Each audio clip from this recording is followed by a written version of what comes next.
6:30 ITV and on the ITV Hub. All for a good cause. Hold on to your hats, your keys and your loose change. Alternative sounds of the 90s. And try not... There he is. I'm going in.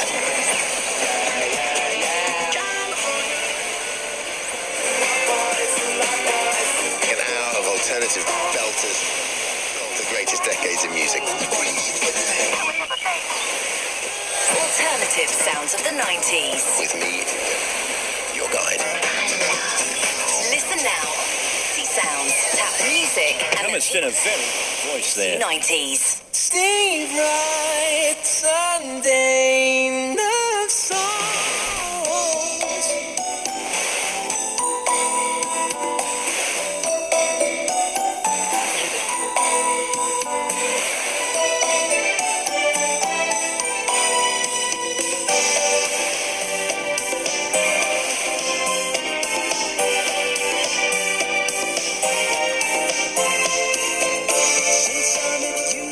On your smart speaker and on 88 to 91 FM.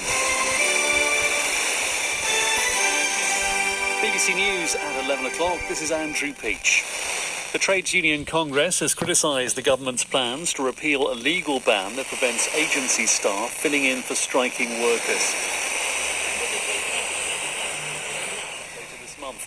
And the Transport Secretary, Grant Shapps, says the changes could minimise the impact of future rail strikes. The TUC represents rail workers.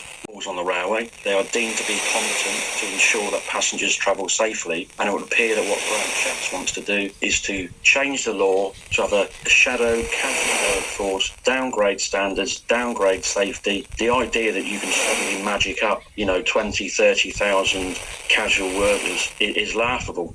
Russian shelling has caused a huge fire at a plant in the Ukrainian city of Severodonetsk. The region's governor has said Ukrainian forces remain in control of the plant where civilians are sheltering. Our correspondent in Kyiv, Joe Inwood, says Russia appears determined to capture Severodonetsk. The whole city is under constant Russian bombardment, and in particular, this factory has been hit, and we understand there has been a huge fire, an explosion there, and many tons of oil have leaked out from radiators.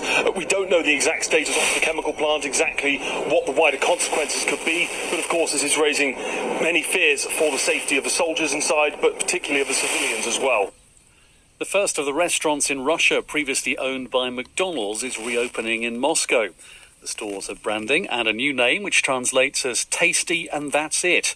The chain's chief executive has said he hopes customers won't notice any change in quality. Some of the Welsh national football team's staff are to boycott the World Cup in Qatar later this year because of the country's stance on gay rights. Officials say the team will use the event as a platform to discuss human rights in Qatar, where homosexuality is illegal. Votes are being cast in the first round of parliamentary elections in France, following Emmanuel Macron's victory in presidential polls in April. The president's centrist grouping is facing a new electoral alliance headed by the far-left leader, Jean-Luc Mélenchon. The Queen has become the second longest reigning monarch in recorded history. She's been on the throne for 70 years and 127 days. Porter has been looking at the figures. In September 2015, Queen Elizabeth became Britain's longest-serving monarch, overtaking Queen Victoria. And by remaining on the throne until today, she now overtakes King Bhumibol Adulyadej of Thailand, who died in 2016, to become the second longest reigning monarch.